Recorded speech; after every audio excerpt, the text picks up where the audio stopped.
And now for something completely different. Hi, my name is Annie Grossman, and I'm a dog trainer. This podcast is brought to you by School for the Dogs, a Manhattan-based facility I own and operate along with some of the city's finest dog trainers. During this podcast, we'll be answering your questions, geeking out on animal behavior, discussing pet trends, and interviewing industry experts. Welcome to School for the Dogs podcast.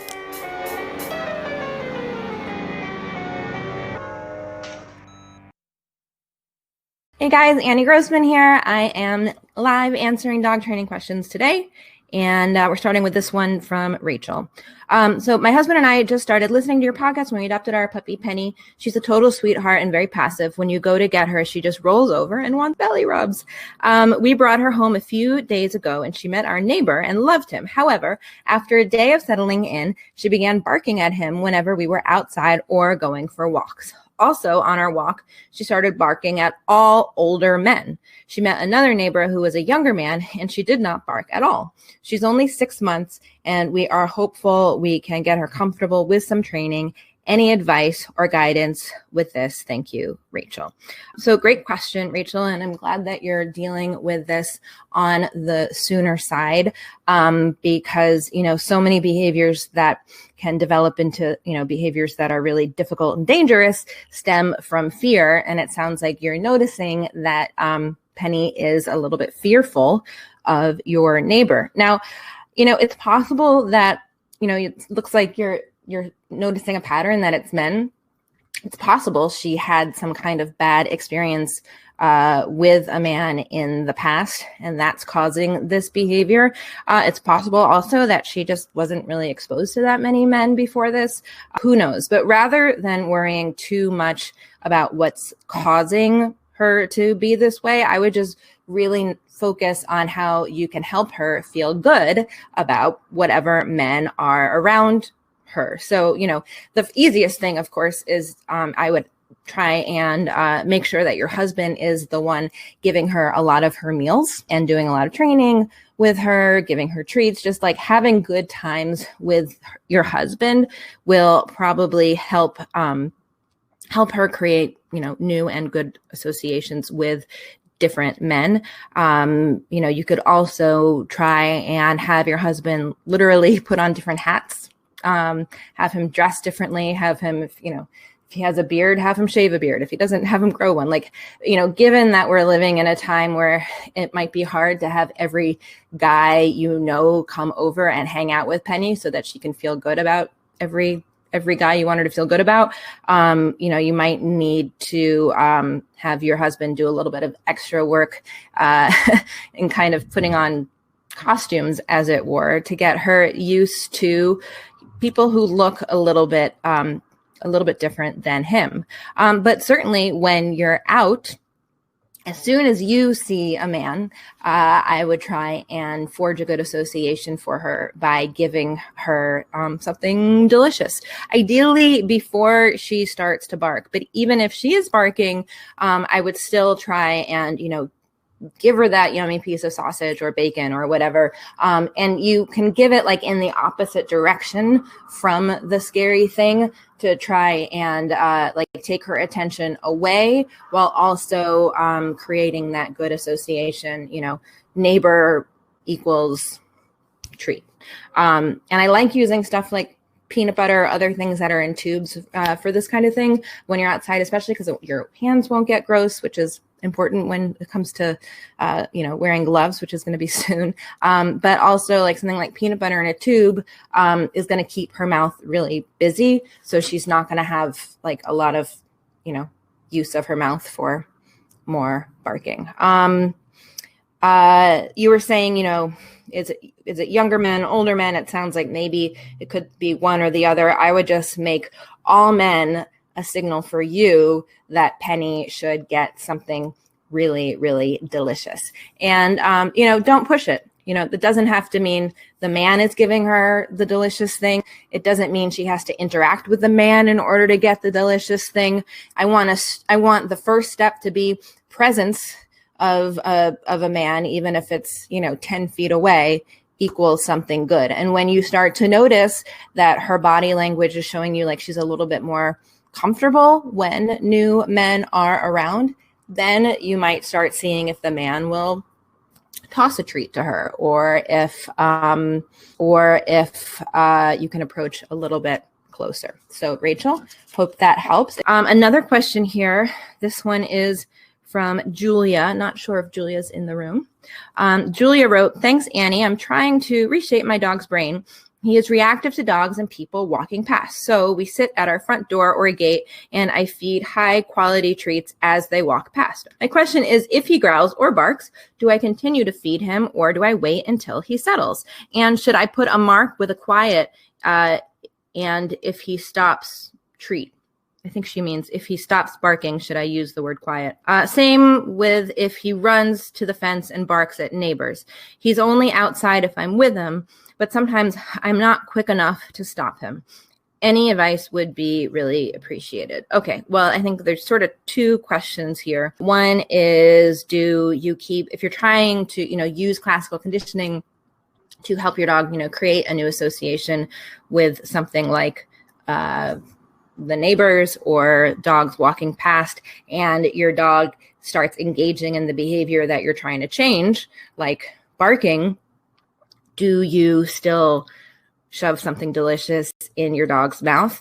And the answer is yes, but the but is ideally you should be getting the good stuff to your dog before they're engaging in that behavior. We don't want to encourage dogs to engage in behaviors that we're trying to get rid of. Like every time the dog is barking at the other dogs or barking at the neighbor, it's like he's working out that muscle. And, we want that muscle to atrophy. So ideally, you are working towards that new association, thinking about classical conditioning, getting the yummy stuff into your dog's mouth before they start to bark. However, sometimes you might be late or your dog takes you by surprise. I would still shove the food in your dog's mouth or throw a bunch of really great food. Again, throw it away from whatever the trigger is, because you're trying to change the conversation. You're trying to create a new association.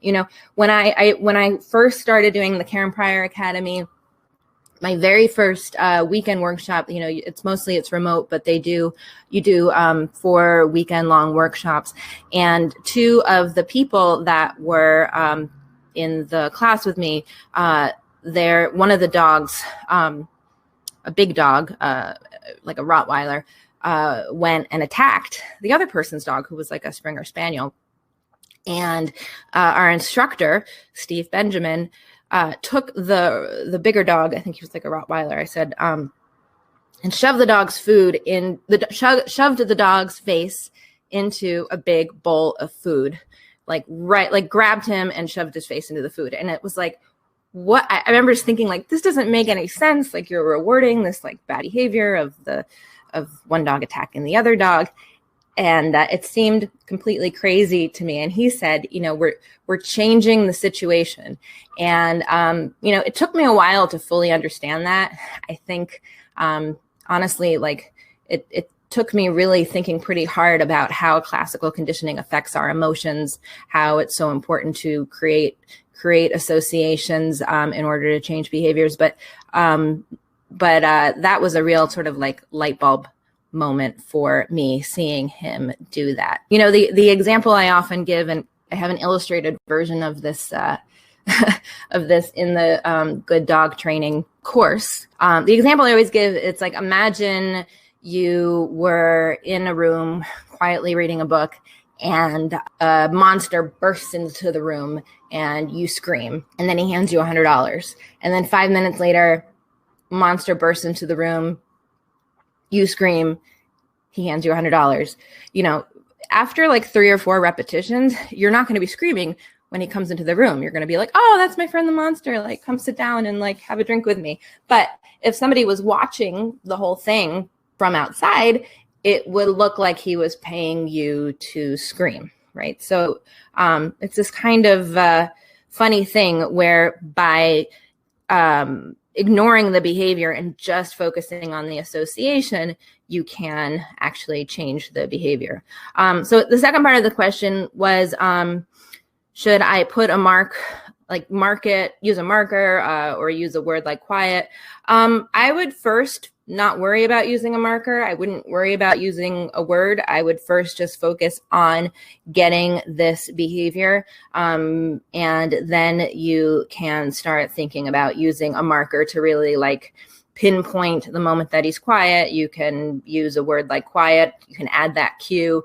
But I think, the simplest, most effective thing is going to be working at creating the new association. Because ideally, your dog is going to be quiet and then stay quiet.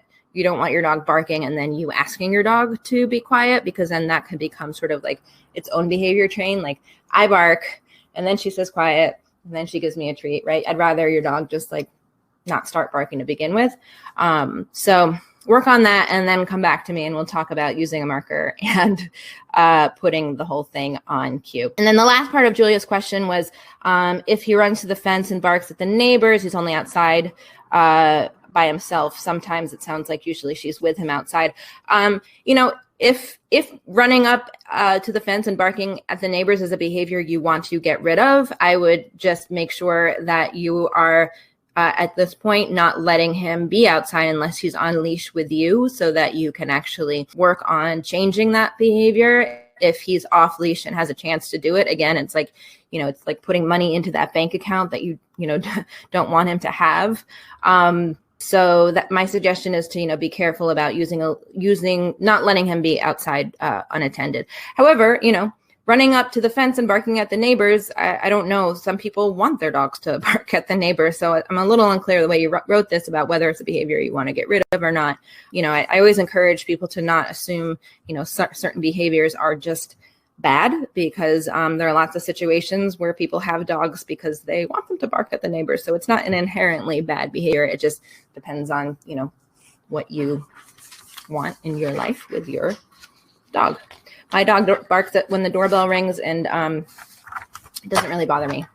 I've had people say to me, like, you must not be a very good dog trainer if your dog barks at the doorbell. But I think it's actually pretty useful to have an auxiliary doorbell to let me know when someone is here. But that's me. That's my dog. That's my situation. All right. A couple more questions that I printed out, and then I'm going to do a couple of the ones that people are asking here. Thank you for these good questions, and thank you everyone who's joining on Instagram. If you want to ask a question, I'm going to put this in the Instagram. You can come join the actual webinar. Kristen writes, I just read your article about training a dog to go potty on command. I have a 2-year-old Shih Tzu rescue that I got in April. She refuses to pee or poop in my yard.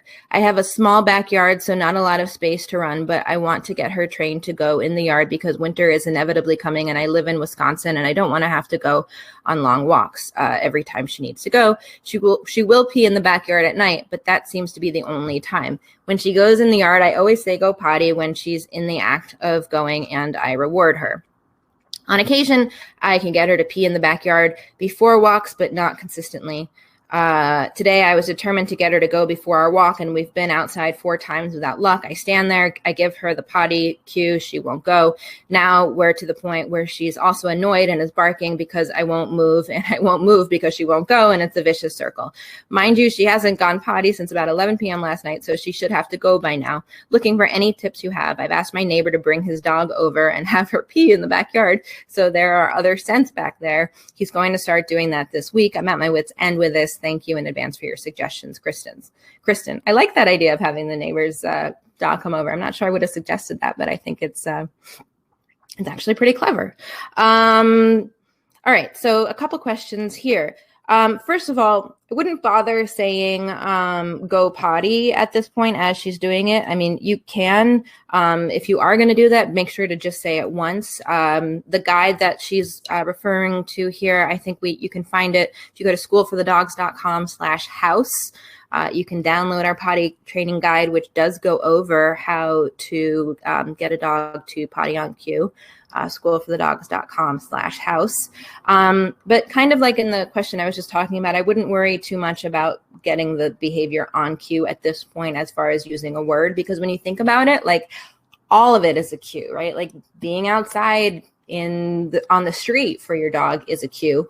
And you are changing that cue now by asking her to go in a absolutely new place, which is your backyard. So first of all, I would suggest that you leash your dog when you take her to your backyard. I'm not clear from what you've written here if you're doing that, because probably one of the cues for peeing and pooping is you putting your dog on the leash and going out your front door. I don't know the way your house is set up, but even if there's a way to put your dog on a leash, go out the front door and then go to your backyard, I would do that too. I want the backyard to sort of be as much part of the sort of going out on the street routine as possible. Something else you could try to kind of bring your outside, I'm imagining like a sidewalk situation, to the backyard. And this is an idea from my friend who's a trainer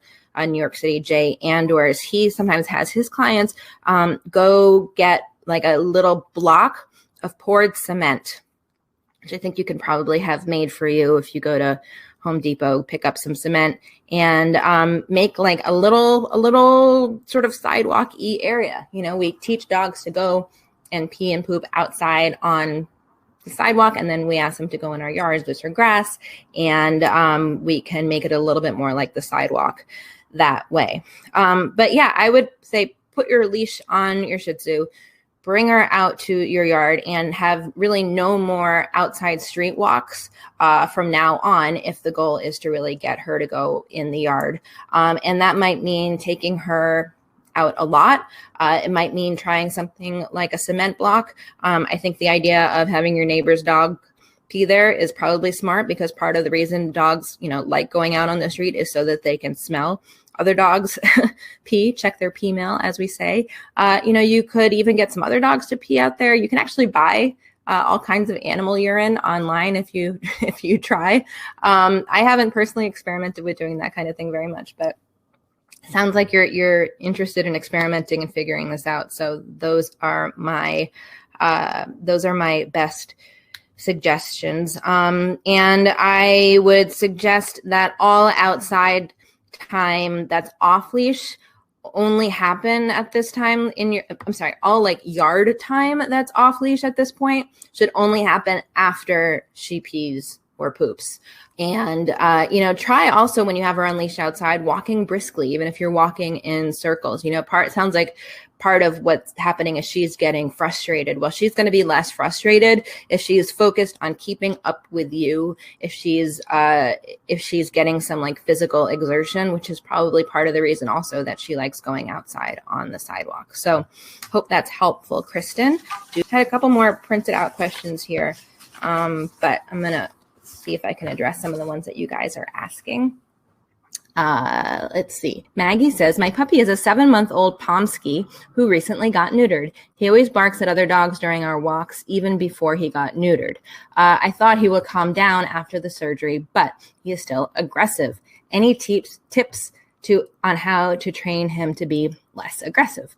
So, it's interesting because a lot of the time people assume behavior changes are going to happen when a dog gets neutered. And sometimes they do, sometimes they don't. But, a lot of the time they're getting neutered like during adolescence, which is a time of great change for all animals. So sometimes I think changes that we attribute to neutering are actually due to just like normal changes that have to do with age. And also it's interesting that you say the word aggressive. You'll notice a lot of the time trainers use the word reactive rather than aggressive.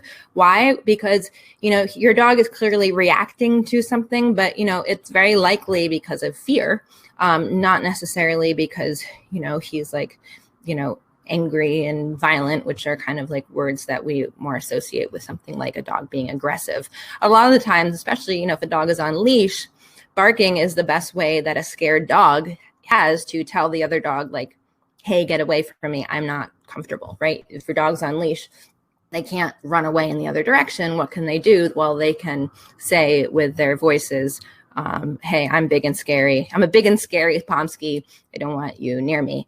So honestly, like we've been talking about with some of these other questions, I would suggest focusing on trying to help your dog make some good associations with other dogs approaching. This is a kind of thing that we do a lot in our studio. It's one of the really nice things about having, a dog training facility with some space, is because we can set up these kinds of scenarios where a dog, where we can have, a demo dog, or which is sometimes actually a stuffed dog, at a distance, and we can coach our human clients to give their puppies, or your Pomsky or whatever, good stuff, deliver the good stuff, to create that good association before the dog goes bananas. And part of that is sort of you starting to recognize signs that your dog is feeling more comfortable around other dogs. Part of it is you figuring out what kind of distance your dog can handle, and then working at that distance. Is 12 feet fine, but 10 feet you start to notice he gets stressed out, then let's work at 14 feet. We're always trying to set them up for success in that way. So New York City can be hard because there, can be hard to set up situations. But if you are working with a trainer, or even if you have some friends who have dogs who will work with you, try and find sort of like as open a spot as possible, and put that friend with a helper dog at a distance that your dog can handle. And every time your dog looks at that other dog, I want your dog to get some delicious thing. And again, that delicious thing, you can deliver it behind you, away from the other dog. There are all kinds of things you can do to help dogs who are reactive on the street with other dogs. I'm giving you kind of like a very condensed short answer. Now, there are going to be dogs that you pass on the street, of course. And in those situations, again, I would try and get something good into your dog's mouth if possible before he starts to bark. I love, again, using like our liquid treat dispenser for this kind of thing. We have all kinds of really good lickable treats at storeforthedogs.com. One of them being the liquid treat dispenser that you can fill with peanut butter, cream cheese, whatever, great for this kind of thing. But, you can also work on training your dog to go to the other side. You can, train a position cue, so that if there's a dog coming on your right, you can train your dog to go on the left. But again, ideally, you want to try and like set up some situations where you can practice working on this stuff at a distance that your dog can handle. Maggie has a second question. My dog keeps pulling his leash when we're on walks. How do I stop him from doing that? I tried teaching him heel, so he walks near my feet, but he only does it after the walk.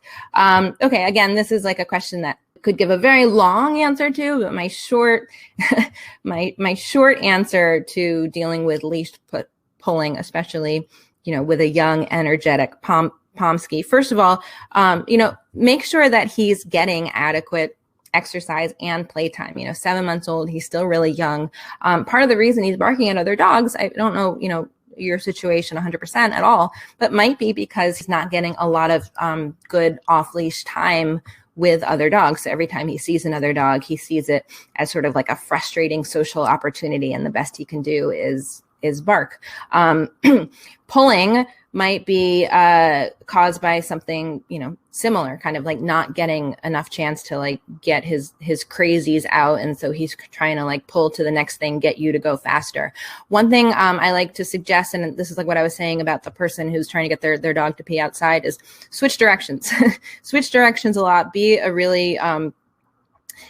a unpredictable navigator. You want your dog outside to be like, God, Maggie walks really fast and I can never tell where she's going to go. So rather than just being out in front of her, I better really tune in to what she's doing and where she's going, so that I'm not left in lurch. Because, if you switch directions, now the dog who was pulling in front of you is going to be behind you, and is going to be a lot more focused on you. So switch directions, walk really quickly, make sure he's getting a lot of good off-leash, good playtime with other dogs. I'm a big fan of playtime that's just one-on-one. I don't think dog parks are right for many dogs, especially like a young small dog. I'd be a little bit worried about bringing your dog to a dog park, but can you arrange play dates with other dogs that one really awesome thing about like the School for the Dogs community is, we also have like our own, if you're in New York City, you should totally come. We have our own off-leash trainer supervised play times. We call it schoolyard.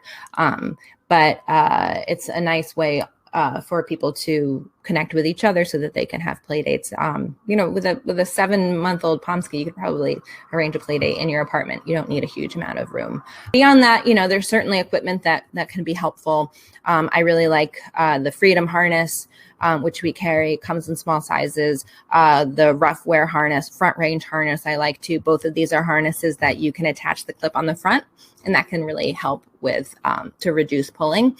But I try and think about equipment second to other stuff that you can do to change the dog's behavior. All right, Yolanta writes, my question is this: for a few days now, Cody is pining for my neighbor's young female dog. She is a few houses down across the street. Cody sits in the corner of our yard and cries, facing their house. She isn't outside because they don't have a fenced yard. He also cried while inside the house last night and this morning quite a bit, showing signs he wanted to go out. I suspect she is in heat. Cody isn't neutered. I wonder how to help Cody cope. Redirecting with toys or treats isn't going well. Oof. I have worked with so few dogs who've gone into heat, or male dogs who've been around dogs in heat, male dogs who aren't neutered, that I actually feel like I'm ill-equipped to answer this question, Yolanda, to be totally honest. Sexual frustration in dogs is not my specialty. I work mostly with castrated male dogs. I would suggest trying to, arrange some play dates for Cody with other dogs that he can play with. I hope that will help. Trying to think of what else you could possibly do to try and, mask the scent. I don't think there's very much that you can do. I would try and focus on getting his energy out in as the best possible ways. I am going to ask some other trainers about this, though, Yolanta, and get back to you, because I feel like I really don't have a good answer, and I feel bad for Cody because it must be frustrating. my father, who I think I've mentioned his weird dog training ideas on the podcast a few times. When I was a kid, I remember he told me about his dog that he used to have when I was very little, who was a Doberman. And when she would go into heat and he was living in the country with her, and other dogs would come around, he would fill a squirt gun with Tabasco sauce and squirt it at the other dogs. So not suggesting you do that, just sharing that weird, kind of awful anecdote. All right. Bethany writes, my 10-week-old Golden has been nipping and biting at me. She does this more with me than with my husband. She jumps up to bite at my legs and clothes when I'm walking. She's made a few holes and she humps my leg. How would you approach remedying this? Bethany, your puppy is trying to turn you into a puppy, and she's trying to do this with her mouth, and it seems like it's not working. The cure is going to be puppy playtime. Puppies need to play with other puppies. So many puppy problems can be solved by good puppy play. Again, this does not mean, bringing your dog to a dog park and dropping them down there. It means finding ideally a good playmate for your puppy and having some playtime ideally every day. I'd say most puppies could benefit from 15 or 20 minutes of playtime every day if you can arrange that. Again, it can just be in your kitchen. Doesn't need to be, some formal thing. Ideally, it should be with another puppy. A lot of adult dogs don't like other puppies, or a lot of adult dogs don't like puppies, I should say. Occasionally, there are adult dogs who are great with puppies. If you happen to know an adult dog who's great with puppies and you want to have a playtime that way, you could do that. But the other thing I've been suggesting, especially during quarantine where people are having a hard time arranging puppy play dates, is to, get a really long tug toy and play some really good tug, get some distance between your hands and your clothing and your puppy's mouth. And that's going to help her, get some of her puppy energy out, and it's going to save your clothes, et cetera, et cetera. Why she's doing it more with you than with your husband, I don't know. Maybe you seem more puppy-like than your husband. Another thing I've been suggesting to people during quarantine, which I don't normally suggest, given the crazy times we're living in, it's not the craziest thing, I think, is to actually get down on the floor and have some time where you're actually playing with your puppy like a puppy during designated periods. So I don't want her treating you like a puppy all the time, but if you're not able to arrange good puppy playtimes for your puppy, the best you can do is try and be a good puppy. Go onto YouTube, look up some good puppy play videos. Just Google puppy play, Google puppy, or look up on YouTube puppies playing with their moms. You'll find probably some nice footage of moms kind of handicapping themselves in a way that's sort of like what a human might need to do when playing with a puppy. Getting down on the ground, putting your elbows kind of down on the ground, butt up in the air. Puppies often do sort of light taps with each other. Puppies will do a lot of taking turns. So set aside an hour to look up puppy playing videos on YouTube. This is your assignment. And then you can try and be the best possible puppy for your dog. Rachel also has a second question. She says, we noticed that all around Penny is insecure and lacks confidence. We are now almost 3 weeks into her being home with us. How do we help her build confidence? She is not aggressive with other dogs, but she jumps and bounces around them when they first meet. Again, I think that probably Penny needs some good playtime with other dogs. This is probably going to help her gain confidence. But also, try and bring her to as many new places as possible. Have her meet new people. And while you're doing all of that, try and create these good associations. You want her to feel like, being in the car is an okay thing. Being in the bathroom is an okay thing. Being, wherever, you want her to have as many good experiences in new places as possible, and don't force it.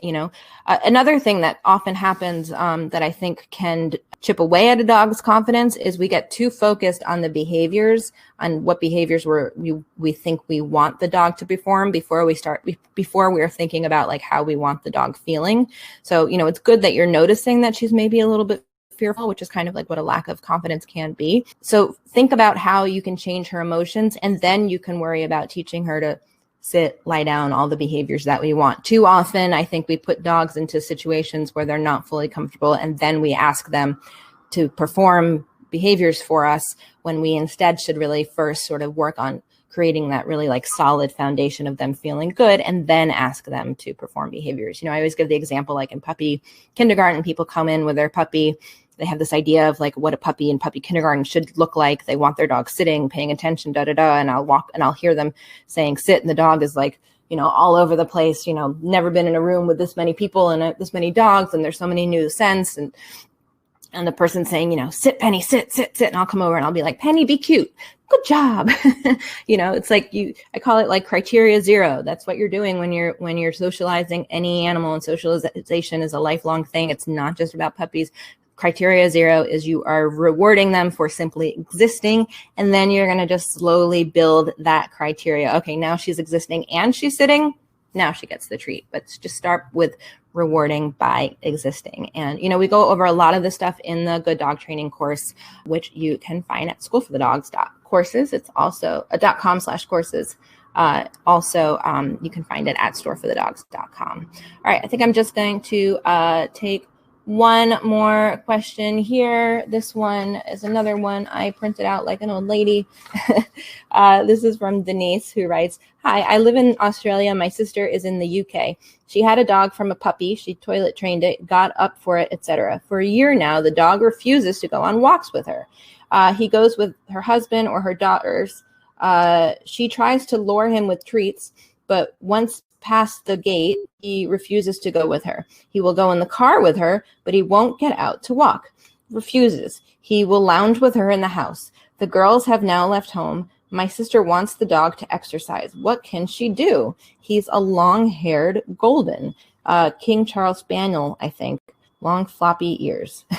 Wow, interesting question. So it sounds like the dog had some experience with the sister that made him fearful about going out on walks with her, but and has associated this whatever scary thing it is with her and not with the husbands or the daughters. And, that's interesting because this happens all the time, that dogs can become fearful of something and we don't know what it is. And they can become fearful of something that has nothing to do with what we think they're fearful about, right?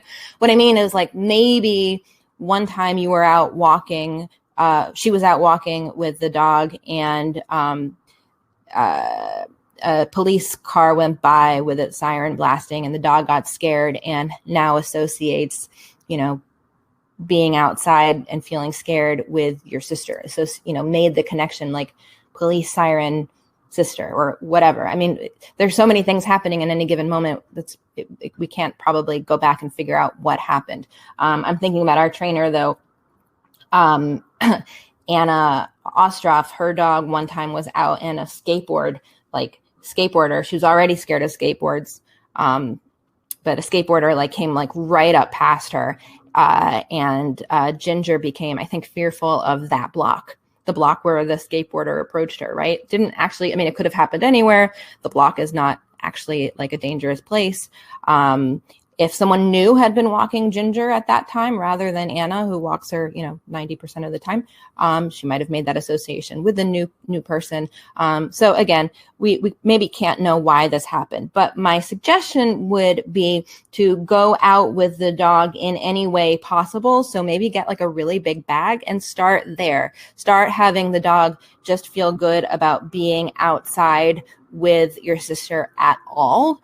And see how that goes. Again, if the dog is too fearful in any situation, the dog isn't going to eat treats or anything. But if your dog is relaxed enough to be able to eat treats or, meals or whatever while in that bag outside with your sister, go for that. Do that. You want your dog to be you know what? Being outside with her actually isn't that bad, even if he's in a bag. And you might need to get a really big bag for this. Canine Sport Sack makes really nice big dog bags, backpacks. We also have a lot of clients who use boat and tote bags, which are those big canvas bags. You can get them at LL Bean. They're not actually made for dogs, but you can use them for dogs. You can particularly use them for big dogs. The other thing I was going to suggest is that she start walking the dog inside. So do everything as if she was going to take the dog out and then just walk around the apartment or walk around, the lobby of the building or wherever whatever the setup is, kind of building the behavior of walking outside from the beginning. I just wanted to mention a case that I dealt with a while ago now, but I remember it clearly where it was a similar thing. A little dog, I think it was a Yorkie, refused to walk with the wife, would only walk with the husband, couldn't figure it out. And, and I explained to them kind of like I explained to you, maybe something happened, who knows. But then I had them both show me their routines of what they did when they took the dog out. And I noticed that they each used a different leash. And one of the leashes, the leash that the mom, the wife was using, had a really big clasp that was attached to the dog's neck. And the other, the spouse, the husband, was using a retractable leash, which had a very small, lightweight clasp. And the big clasp, the woman did not like using the retractable leash and was using this normal nylon leash with a big clasp, was banging the dog's face while they were walking. And the moment that she switched to a new leash, to using the retractable leash, the dog was totally happy to walk. So that's a kind of, again, an example of it actually had nothing to do with the wife. They thought that the aversion was to, that the dog didn't want to walk with one person, only wanted to walk with the other person. Actually, the dog was protesting because he didn't like the leash that one of the people was using. So, I mentioned that only because it might be worth dissecting everything that's going on with these walks. Where is each person walking the dog? What equipment is each person using? Anyway, curious to see how that goes. Thank you so much for being here. And I hope that you will check out my free masterclass.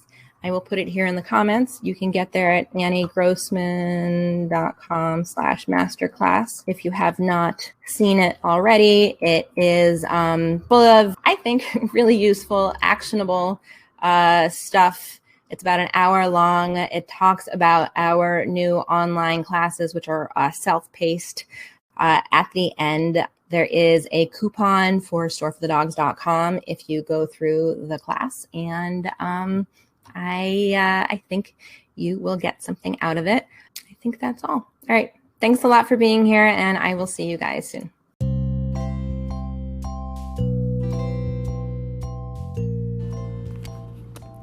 Hey everyone, this is a bonus Q&A episode. I try and answer questions live every Thursday. You can sign up to come to my free live Q&A at schoolforthedogs.com/Q&A, and you will see the next one I'm doing. I then am trying to take recordings of those Q&As and post them here to the podcast feed. If you have a question, you can email me directly, Annie@schoolforthedogs. You can also go to anchor.fm/dogs and record your question there. Thanks for being here.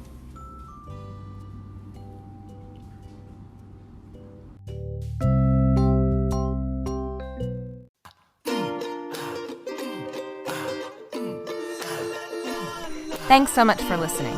You can support School for the Dogs podcast by subscribing, leaving a 5-star review, telling your friends, and shopping in our online store. Learn more about School for the Dogs and sign up for lots of free training resources on our website, schoolforthedogs.com.